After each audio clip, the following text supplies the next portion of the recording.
welcome to the Gypsy Nurses Fall 22 Virtual Conference. We are so happy you could join us yet again for another educational yet fun few days. This year, we will be focusing on a new season of travel nursing. We will have 9 travel healthcare industry experts giving their insights and advice on how you can turn a new leaf in travel nursing, whether you're new to the adventure or have hiked a mountain or two of assignments already. All of these sessions will be on demand on the gypsynurse.com. You can find these events by coming up to the event tab and clicking on demand events. So you can watch this any place, anytime, any assignment, any location. They will be there for you. While you're at the gypsynurse.com, be sure to become a registered member and join our online community, where when you sign up, you'll be able to sign up for job alerts, content alerts, and even event alerts, as well as receive discounts on CEUs, car rentals, and on the infamous TravCon 2023 tickets, which don't forget to save the date for next year's largest in-person travel healthcare conference in beautiful Las Vegas, September 17th through the 20th, 2023 at the Paris. We hope to see most of you that are watching in person next year, so that way we can put some faces to some names and get to really know our community in person. We'd also like to thank our sponsor, Nurse First, for being this year's virtual conference sponsor. We would like to take a minute to learn a little bit more about Nurse First, so enjoy. Nurse First is a travel staffing agency that is focused on putting nurses first so nurses can focus on what matters most. Nurse First is different because the agency is founded and staffed by former nurses, so they know what you need. They are committed to creating a culture of agency with nurse, not agency versus nurse. Nurse First takes you where you want to go in your life and career. How? Nurse First promotes trusting partnerships among travelers and staff through genuine advocacy and transparency. This means telling you everything, even the information you didn't know you needed. With a team dedicated to advocating for nurses, travelers can find success anywhere they go and the assignments of their dreams. Nurse First Travel Agency founder and CEO, Jeremy Camiso, is our conference keynote speaker this year because Nurse First is leading the change for a positive employment culture for travel nurses. Nurse First encourages travel nurses to take charge of their own work schedule to best fit their lifestyle and family needs. Nurse First turns travel nurse staffing opportunities into incredible employment experiences. Learn more about this travel agency at nursefirsttravel.com.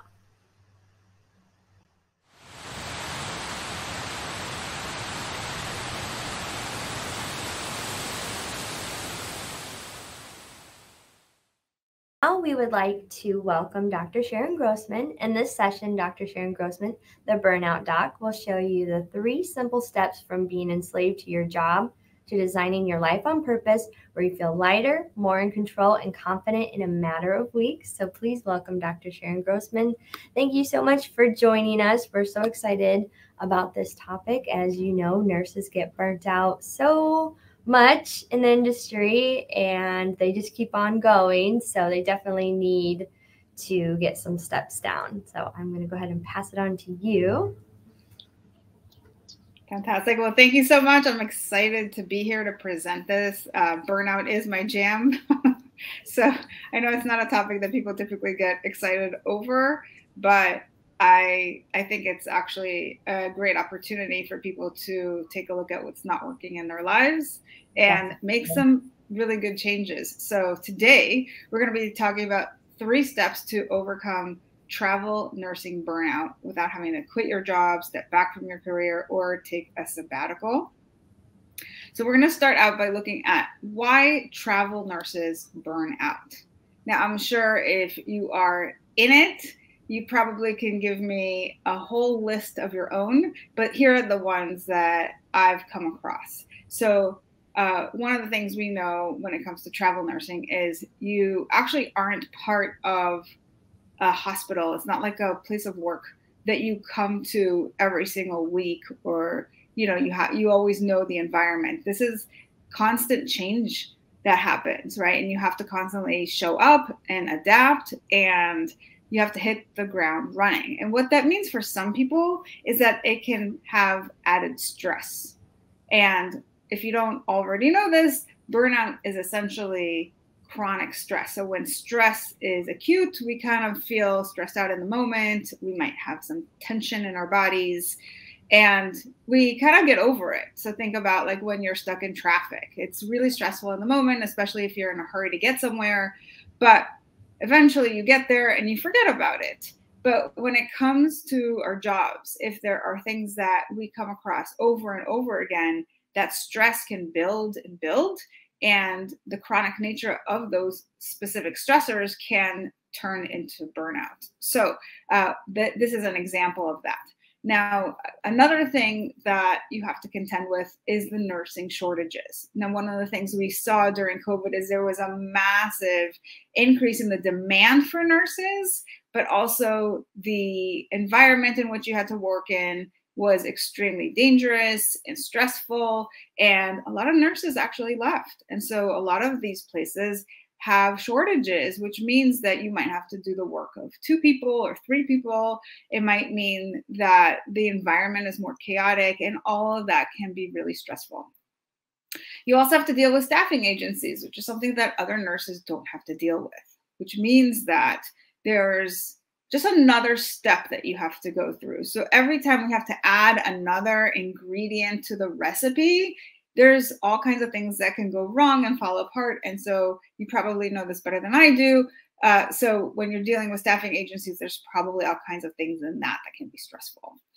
In addition, we also know the healthcare system as a whole has all kinds of problems.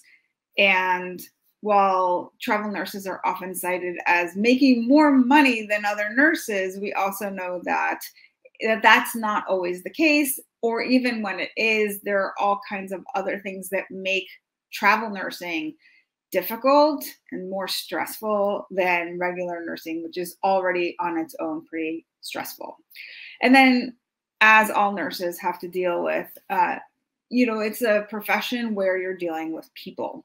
And so you've got your actual patients that you're working on, and then you also have to deal with their families, and all of that interpersonal stuff can be really stressful. So these are just some of the stressors that maybe contribute to the burnout that you're experiencing. Now, I want to just share a few statistics because you all are experiencing this yourselves, but just to kind of put it into context. So according to nurse.org, what we see is that 70% of travel nurses feel unappreciated.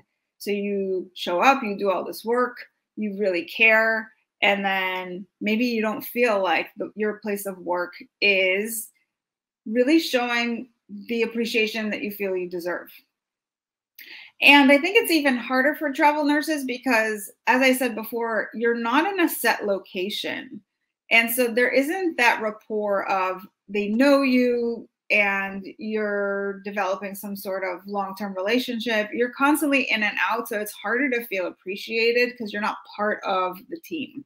Also, 73% of travel nurses said they feel unsafe at work. Obviously, when you feel unsafe, that can create a lot of stress, a lot of anxiety, you feel ungrounded, and that can contribute to burnout. 77% of travel nurses said they felt that they're not being paid fairly.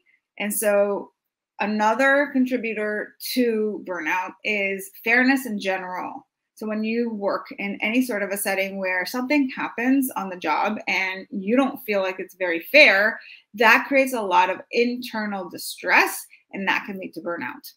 Travel nurses were also least likely to say that nursing is a great career.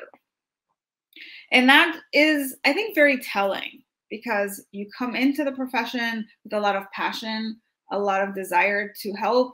And if you're not thinking of your career as a great place to be, it's, I think, indicative of what's really going on in terms of your experience on the job. So just wanted to put that out there because this is real.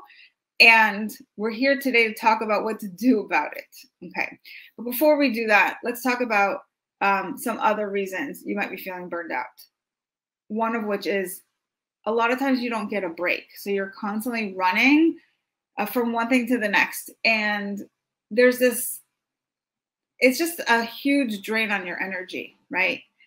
Regardless of what your profession is, we know that people need breaks. They need to step away from their work. They need to take a deep breath. They go outside. They do some stretching. They need to drink some water. They have to have bathroom breaks. They need to just collect themselves. And when we work in this fashion that is rapid fire, that we don't get a chance to really step away, we're much more likely to burn out because we don't have that refresh, right? We don't get a chance to just collect ourselves. We're constantly putting out fires, like one after the next, and that can be very, very stressful. Also, because you're contracted in these different locations, you can't really call in sick. You don't have the same sorts of benefits that nurses would otherwise have, where they're employees and they have these abilities to have a sick day and so forth. Also, what I read is that a lot of travel nurses feel like they can't turn down extra shifts, right? Because you've traveled somewhere, you committed to doing something, then something else shows up and it's extra money in your pocket, or maybe you feel like there's a different reason why you can't turn that down.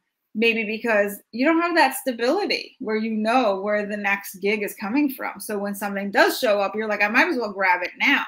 So sometimes I think it can create that scarcity mindset where you just don't ever feel financially stable because you don't know where your next gig is going to come from. It's not to say that those gigs don't show up. It's just that you're always kind of wondering what's going to happen if they don't show up. And that can create internal stress.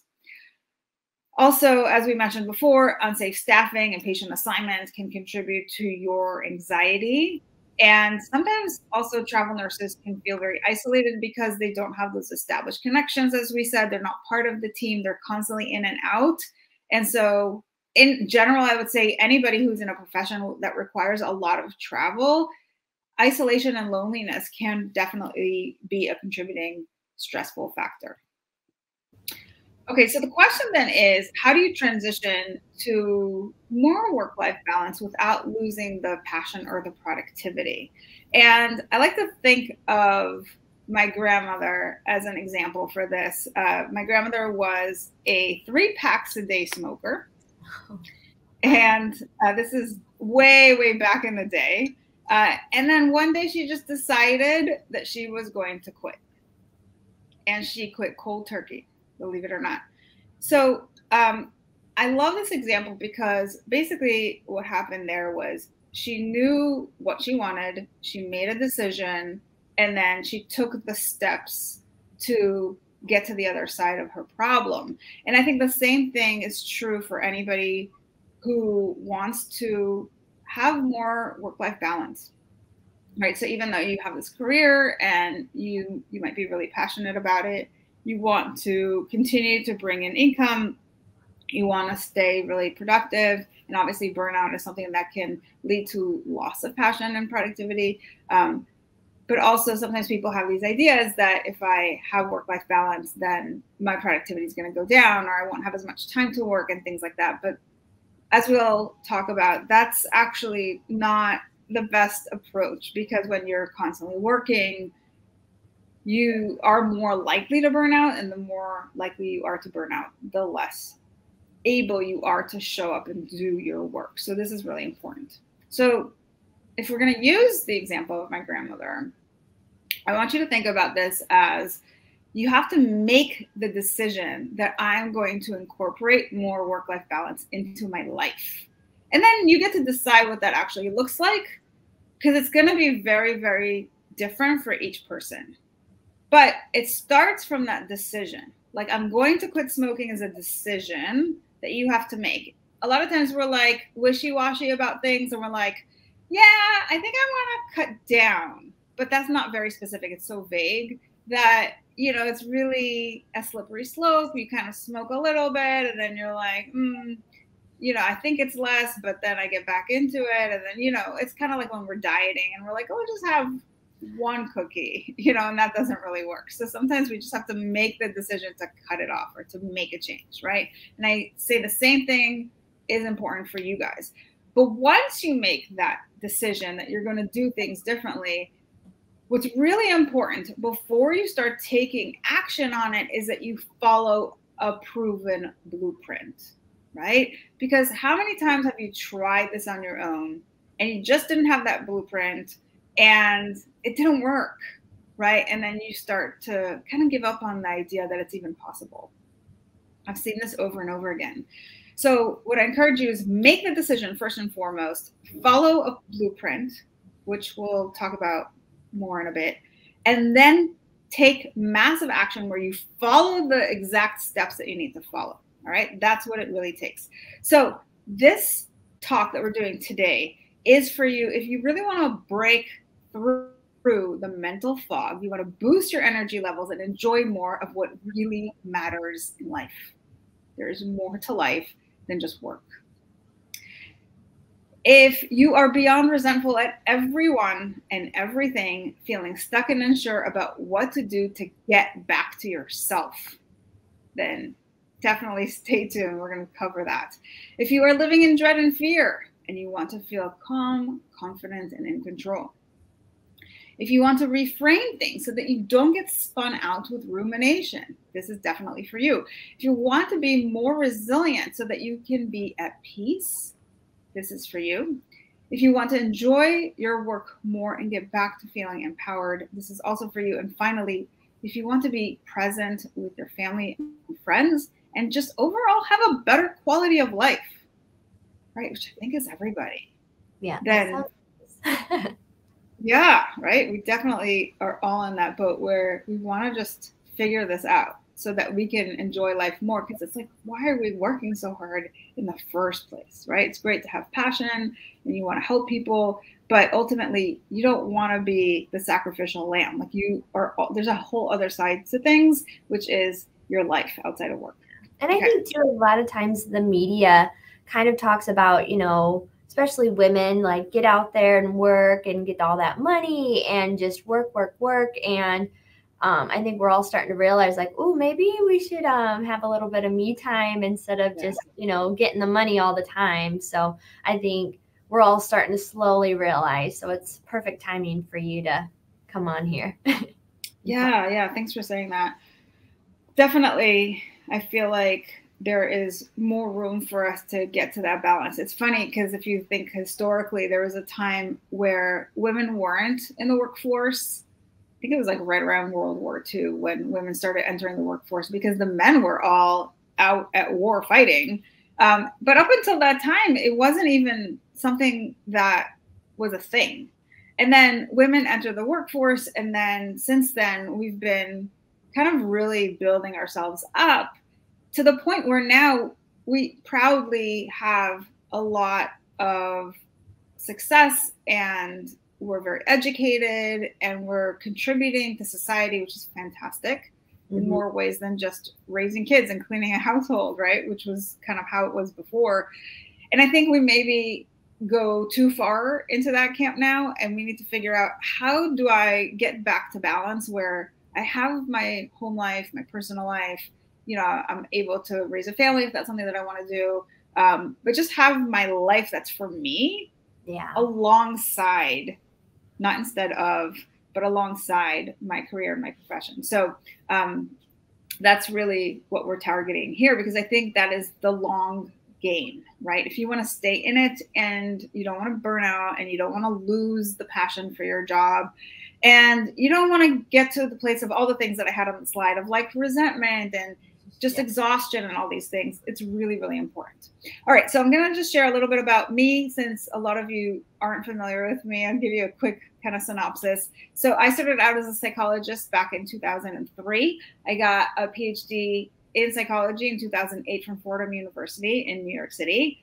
And I specialize as a therapist working with high functioning adults that had anxiety, depression, and trauma. And I was trained in some evidence-based practices.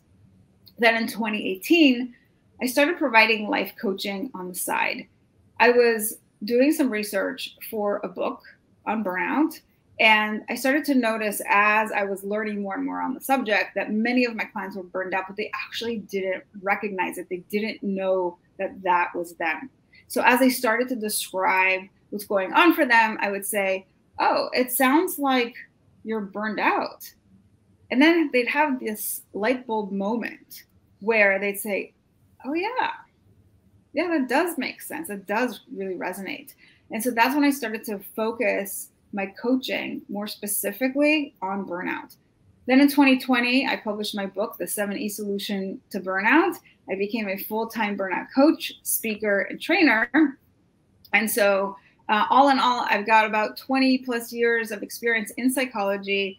And to talk about like some real world results, I've helped burnout clients reduce negative self-talk by 75%, the pressure to prove their self-worth by 70%, their overall stress and overwhelm by 40%, help them boost their energy by 80%. These are all statistics within a 90-day framework. So I want to say this so that you know what is possible, because a lot of times people who are burned out feel like that's it. Like I can't change it. I can't make it work.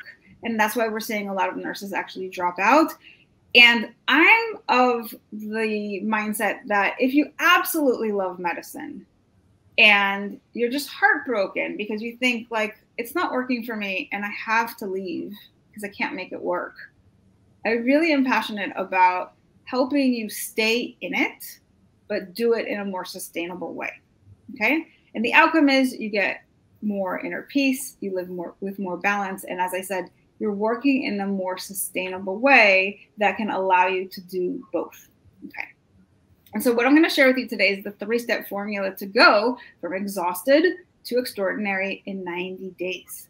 Okay. So all the results that I just shared with you, that's kind of the time frame that we're talking about. And here are the 3 steps. So big overview.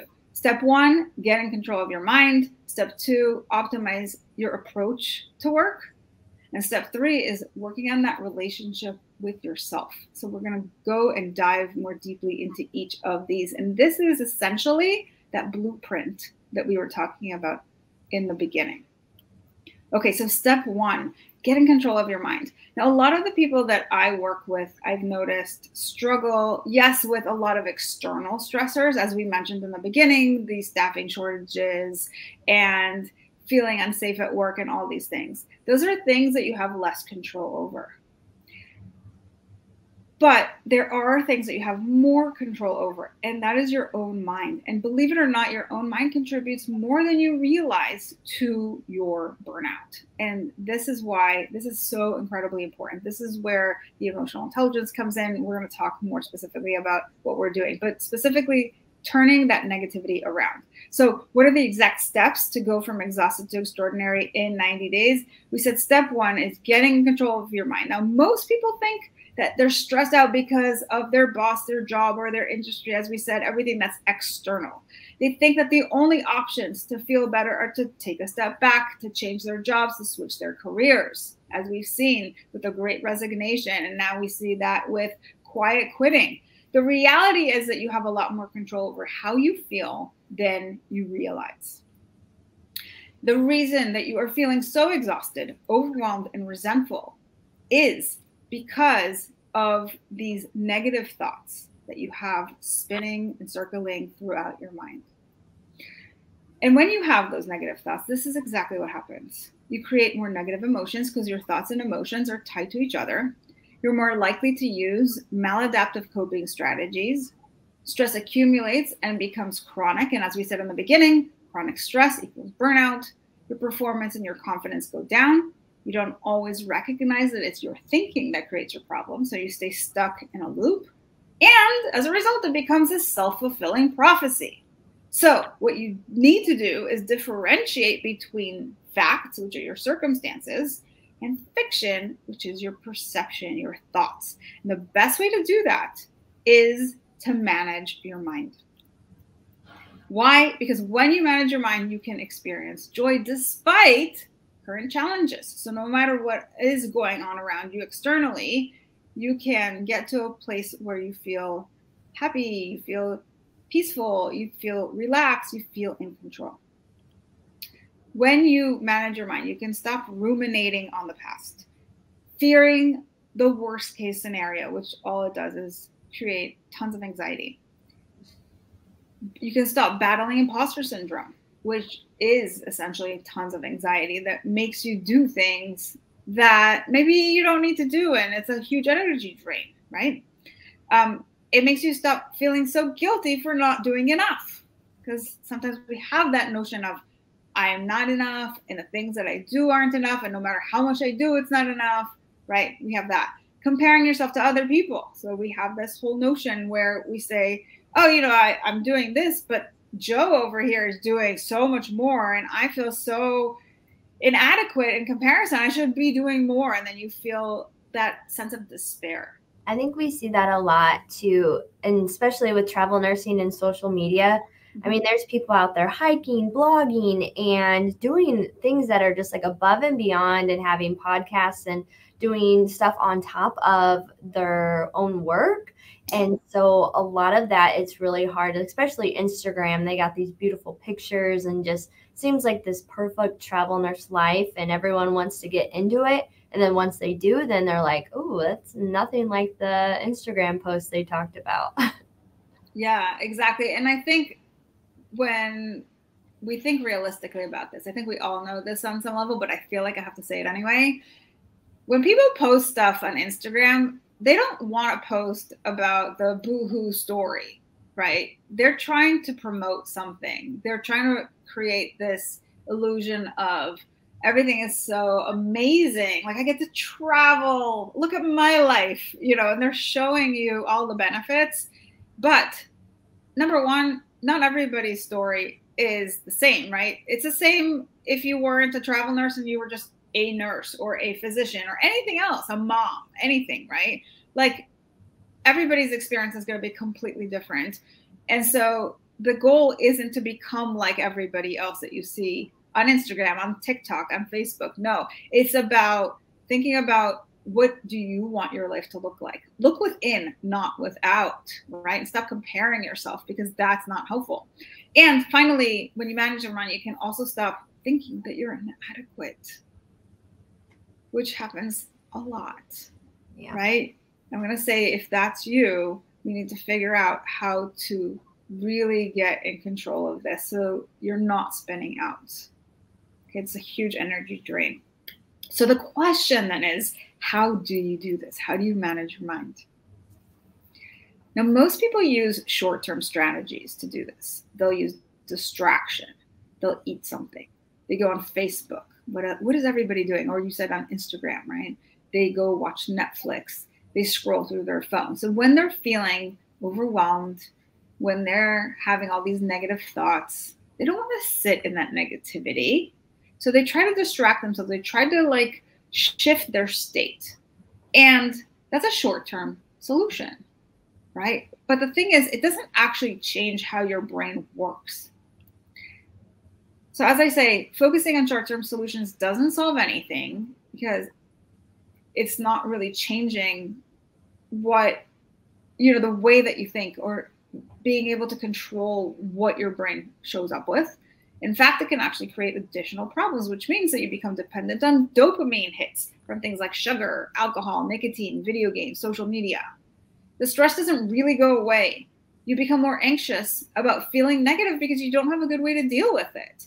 The stress accumulates and becomes chronic, and we already know what chronic stress equals, right? So what you need is a reliable method to manage your thoughts.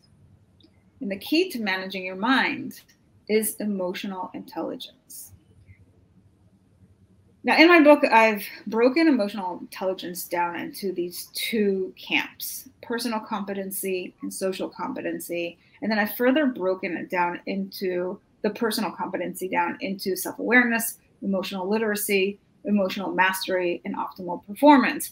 We're not going to go into all of this right now, but just to give you a sense, emotional intelligence is, somewhat complex. It's got a lot of parts, but when you can do this, when you have that skill in your tool belt, it is a life changer.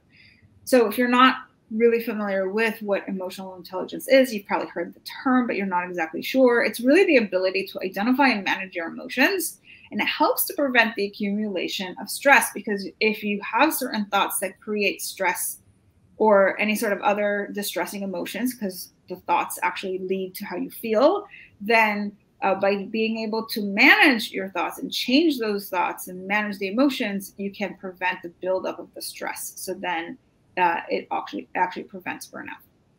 So when you use emotional intelligence to manage your mind, you realize how much control you actually have over how you feel. You become empowered to act in alignment with your values. You're more in control and less reactive under stress. You make better decisions because you're not reactive, and you're able to let go of the negativity more easily. So I'll share an example. This is somebody that I worked with who was not a travel nurse, but she was a nurse practitioner. And she said, the life of a nurse practitioner and business owner by day and mom by night took a heavy toll on me. I was running low on energy, sacrificing sleep and exercise to get work done, and feeling overwhelmed as my mind was filled with constant negative talk. Now, regardless of whether you are a travel nurse or a regular nurse, I think you can identify with the fact that if your mind is filled with negativity, everything I'm about to share with you still applies. So what Amy wanted was to be able to focus on work while at work and on her family during the time that she was home. And she wanted to get more sleep. Like, who doesn't, right? Now, after just 5 weeks, she no longer worried about setting boundaries or disappointing her patients.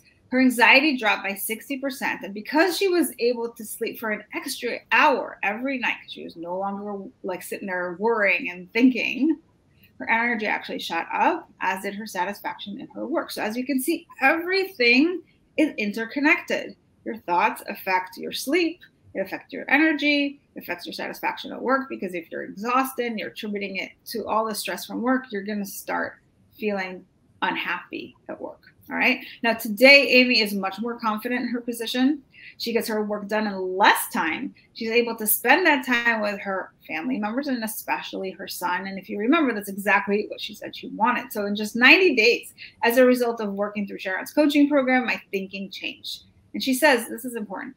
This sounds simple, but it revolutionized my life, right? So I want to just highlight that, because a lot of times, you know, we're like, yeah, I've heard this all before. This sounds really simple, but simple and easy are two different things. Okay. So she was able to stop feeling anxious about not being readily available all the time. And as we said, her sleep increased, her energy increased.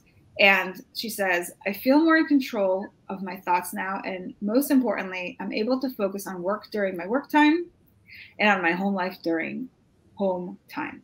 And so this is how powerful this one thing can be for you.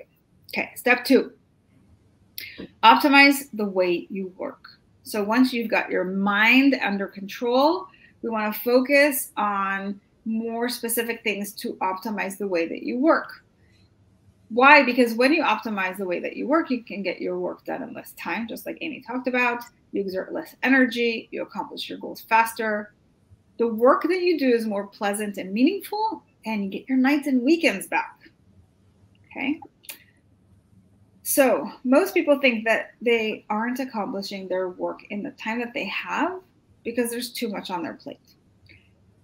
They think that the solution then is to work harder and longer. But the reality is you can get more done in less time than you ever imagined possible. Now, a lot of times, as I said, people try to put in more and more time into work to get it done. And actually, that's very dangerous. And here's why. There's actually some research that shows that if you work more than 55 hours a week, you are at risk for a lot of things. Number one, according to Forbes, it kills 745,000 people a year. So this is serious. Number two is you're at higher risk for stroke, higher risk for heart disease. Your productivity also sharply falls. So we kind of fool ourselves to think like, if I spend more time, I'll get more done. But actually, because you're no longer able to focus and you don't have the energy, then you're sitting there kind of staring into space and trying to like remember what you're supposed to do. And everything takes a lot longer. Your productivity actually falls. So This is in comparison to 35 to 40 hours a week. And so the question isn't how can I get it done by working more, but how can I get it done in less time? Okay. So now the question is, how can you do that without killing yourself? And I kind of break this down into 3 different steps. So focusing your mind, focusing your time, and focusing your efforts. I'll share a case study of perfectionism. Okay. This is the case of Sally. Sally would come to work early and she would leave late. And she was convinced that the problem was her industry, right? She was working so much that she didn't have time for a life outside of work. She would go home late and she didn't have time to sit down and have a proper dinner. She would just have to grab a sandwich. She didn't have time to go hang out with her girlfriends. She didn't have time to do yoga. She would basically come home in the very little time that she had. She would just eat that sandwich, go to sleep, wake up the next day and do it all over again. And she was bitter. And we can see why, right? And so she was convinced the problem was external. There was nothing she could do about it. She was pretty resentful about having to do any work on herself because why should she, right? Well, as we were working together, what actually came to the light was that she was a perfectionist. And the reason the work was taking her as long as it was not because of her industry, but because of the way that she was approaching her work. She wanted to get everything done perfectly. And so I put her up to a challenge and I asked her, between now and our next session, how many shifts do you have? And she said 3. And I said, okay, let's call it the 3-shift challenge. What I asked her to do is, I said, your challenge is to show up to work on time and to leave on time. That's it. And this is what happened. She sends me this email and she says, I just completed the 3-shift challenge and managed to leave work on time 3 out of 3 days. And mind you, that had never happened prior to this challenge. And that's really all it was, is just kind of putting her up to it, right? And this is how she did it. She said, I made sure to focus on which tasks needed to be completed and which tasks would be nice to complete, but could wait until the next shift. Toward the end of a shift, when I noticed myself thinking things like, I'll just have a quick look at the patient's results, but it was a task that wasn't essential for that shift, I stopped myself and refocus on the day's essential tasks. So notice 2 things that she mentions. One is that she was able to be very focused and prioritize. And the other is focus in a sense like you don't let your mind go astray. You don't let it get distracted. You're really focused because you're watching the clock. You're mindful of the time, right? And so she said, during that shift, when I felt myself wanting to look at WhatsApp or email, I reminded myself to stay focused. And so this is actually something that was very, very useful for her. And I think that the more we know how to focus our minds, the more we can optimize the way that we work. We get it done. We can finally leave work on time and have our life outside. Okay, and finally, I'm going to share with you step number 3, which is changing your relationship with yourself. And that really basically boils down to recognizing how extraordinary you already are. Most people think that they have to prove their worth through their productivity. And I have to tell you that this compulsion to prove yourself is what actually starts the whole cycle of burnout for a lot of people. Because it's not a one-time thing. It's something that you have to do over and over again. And as soon as you accomplish something, you're right back to 0 and you have to do it yet again. So this creates a condition that states that you're really only valuable when you've accomplished something else, right? So you have to keep doing more and more. And that compulsion can prove to prove yourself can lead to exhaustion, which gets in the way of productivity, as we mentioned earlier. And the reality is you are already worthy. So we're trying to prove something that's already there, right? You don't have to create, you don't have to do, you already have it, right? If you're showing up to do something, it's not for that, it's for something else, right? We get confused about why we're doing things. So what gets in the way of feeling extraordinary? It's that lack of alignment between your inner and outer world. So I break this down into a few areas: your values, your beliefs, your mindset. Okay. So now, how do you break out of this self-fulfilling prophecy? I call it upgrading your identity. Okay. So once you upgrade your identity, how your life will change amazingly is your work will have more purpose. You'll feel good about yourself without having to do more, and you'll be able to relax and enjoy yourself. And so here's the difference between when you're aligned and when you're misaligned. So the old way is kind of like how you're probably doing things now, right? When you're not really aligned. And that's where you get frustrated from work. You sabotage due to that negative self-belief or to a fear and emotional triggers. You have a fixed mindset and you beat yourself up. Okay. And you maybe don't have all of these things, but maybe there's something in there that you can identify with. Whereas when you're aligned, you see frustration as an unmet need, and then you find ways to meet it. You get out of your own way instead of sabotaging, right? You have a more growth-oriented mindset, which means that if you have some sort of a failure or you make a mistake, you look to learn from that instead of beating yourself up for it. You don't tell yourself that if I haven't reached certain goals that I can't do it or that it's not possible for me. You just look at everything as a stepping stone and an opportunity to learn. And you have more compassion for yourself even when you fail. This is huge.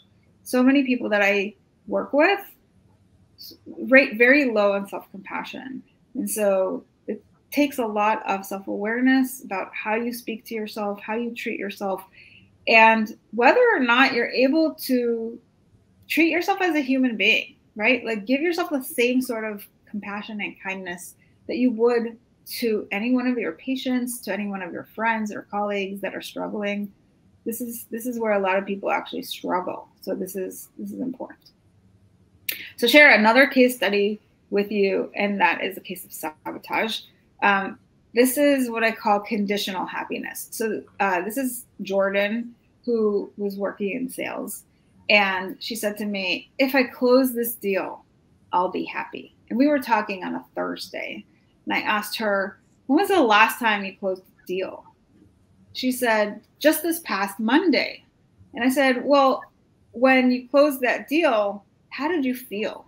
She said, I felt happy. I said, and how long did that happiness last for you? She said, well, actually, now that I think about it, it was about an hour. And I said, and then what happened? And she said, and then I started to feel anxious about the next sale. Right? And so I have a couple of things I want to share about this. One is that you don't actually have to put your happiness on hold.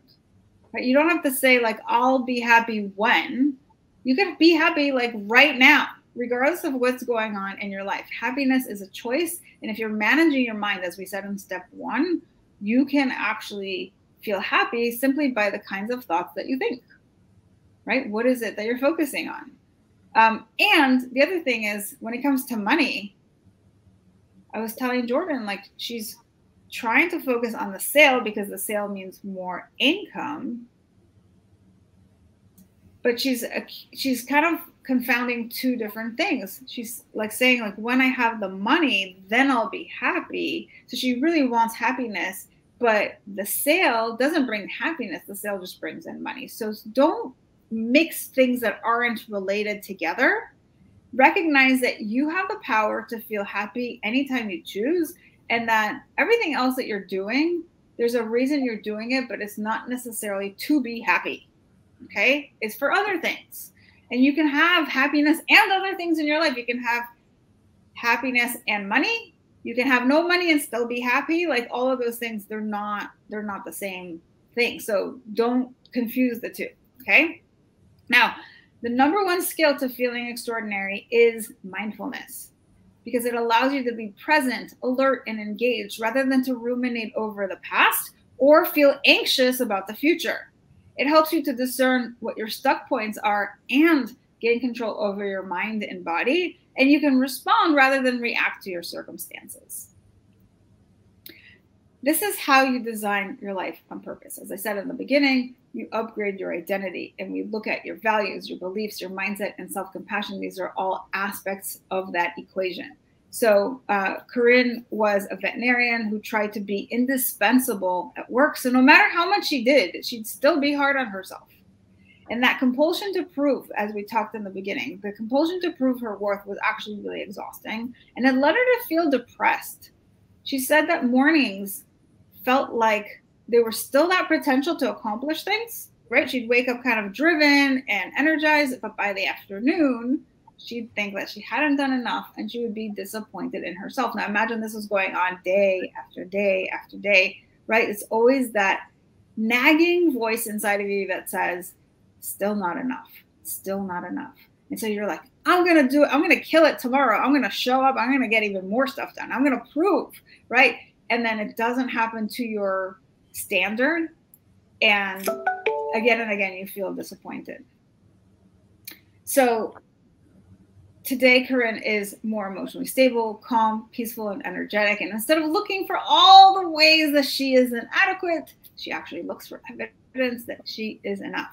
And that for her has been life-altering. She was able to make peace with herself. Okay, so super, super important. So let's just take a quick moment to recap everything we've talked about. We have 3 steps to this blueprint. Step 1 is to get in control of your mind, and the skill there is emotional intelligence. Step 2 is where you're optimizing the way that you work, and the major skill there is time management. And under that, we talked about things like prioritization and things like that, focusing, eliminating distractions, all the things that go under that umbrella. And step 3 is changing your relationship to yourself, and the major skill there is mindfulness.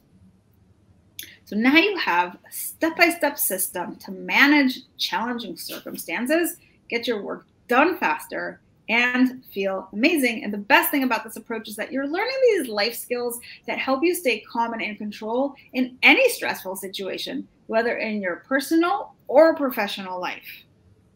Okay, so to recap, the 3-step formula to go from exhausted to extraordinary in 90 days is to get in control of your mind, to optimize your approach to work, and to change your relationship to yourself.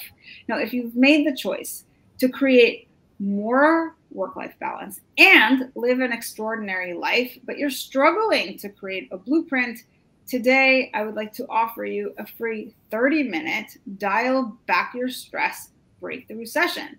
And here's what we're going to do together on the call. You're going to uncover the root cause of what's really burning you out. So you might be feeling exhausted. You might be feeling resentful. You might be feeling overwhelmed. There's all these things that we feel when we're burned out, but that doesn't tell us why we're burned out. Or sometimes we have these ideas about what's really causing it, but they're not really the root cause. So it's important to uncover that. Secondly, we're going to identify what your goals are and what are the roadblocks to attaining those goals. And thirdly, develop a roadmap to really help you focus on the most important steps to recover from burnout and be successful.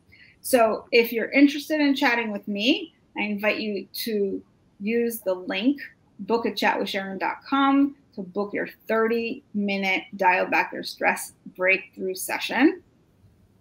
And then I'm going to open that up to 10 spots. All right, so go ahead and use that link, and hopefully you can be one of the 10. And now I'd like to open it up for questions. And I know, Rachel, you had a couple that people had submitted in advance. Definitely, yeah. So one of the questions was, how do I know it's burnout? Like, what are some of the symptoms? Because I think, especially with nurses, they're just almost too busy to even take a step and look at how they're feeling. They just know they're grouchy, they're tired of dealing with patients. So what are kind of, those things to like kind of recognize? Yeah, that's an excellent question. And this is coming back to something I was talking about in the beginning, the difference between acute and chronic stress. So we all know what stress feels like. We have tension in our body. We're maybe grouchy. We're tired. We don't have the patience. All of these things are true.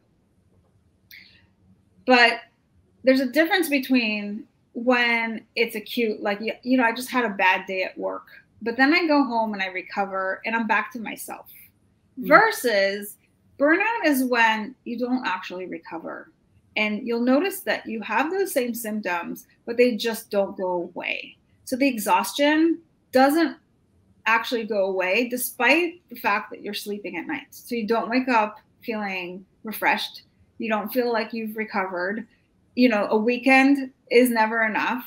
You feel like you need like 4 days off in a row when everybody else is recovering after 2.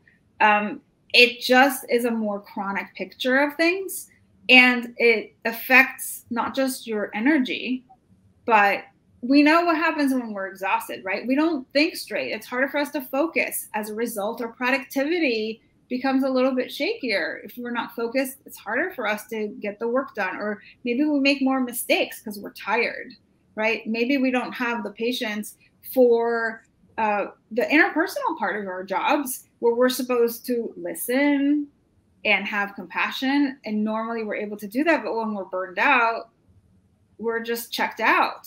And we're just trying to do the bare minimum. We're just trying to almost robotically go through our job, and we lose the humanity. This is the compassion fatigue, right? So if you're seeing those kinds of symptoms, those are probably signs that you're burned out. Definitely. And then, and just one other thing, if you're kind of like not sure, you're on the fence, I also have a resource on my website that can help answer some of those questions. So I've actually created a burnout checklist, which you can download for free. So if you go to drsharongrossman.com/burnout checklist, you can download that entire document, and it's going to take you through everything you need to know about the main symptoms of burnout. That's great. And sometimes looking at just the sheet and just doing like, you know, a lot of times on TikTok, they have like, put a finger down if you, you know, get too grouchy with your patients, you know, and then you have all your hands down and they're like, all right, well, you're burnt out. So, you know, sometimes it's just to be aware and be like, oh, I checked all those boxes off. That's not a good thing. Exactly. Yeah. And it's just good to be mindful of what you need to be looking out for, so that when you do experience those things, you're like, now I have a name for it. Yeah. Now, one of the other things too that I had a question during it, what would you say is like the most difficult part about changing your mindset? So I know it's like, you know, you talk positive all day long to yourself, and then that moment hits, and then you're like, that's all out the window. What do you think, you know, is kind of like really makes it the most difficult part? Yeah. And so I just want to, before I answer that, I also want to say, like, that's a myth, right? That we have to stay positive all the time. And that's actually not what we're talking about when we talk about managing your mind. It's when that negative thought shows up that you know what to do with it. And I think that one of the biggest challenges for people when they're stuck in that negativity is that they're not making, they're not, how should I say, accurately distinguishing between their circumstances and their thoughts. So a lot of times when we have a thought, we think it's a fact, and we're focusing on the wrong things. We focus on things that we don't have control over instead of focusing on the things that we do.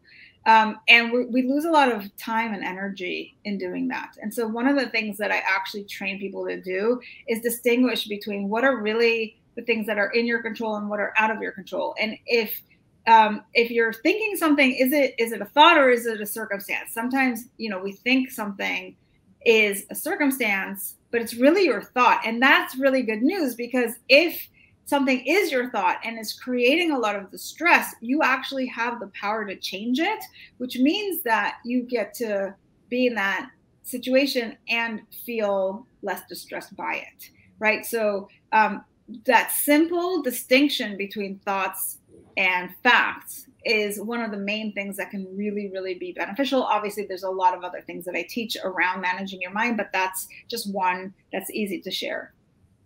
That's great. Well, thank you so much. All this was so helpful. I think everyone is going to definitely, you know, take some tidbits from it and all of that. So we will put the other links too in the article as well. So that way You guys can get that checklist and make sure that you're not too burnt out. And again, thank you so much, Sharon, for joining us. And we hope to have you on again. Thank you so much for having me. I certainly hope this was valuable and helpful. And I'm available if anybody wants to chat more one-on-one and kind of dissect their situation and figure out how to really find their own recovery solutions. So thanks again for having me, and always happy to share my information. Definitely. We appreciate having that kind of resource out here. Not a lot of people know where to go, so it's perfect to have someone like you out there to help them. So thank you so much.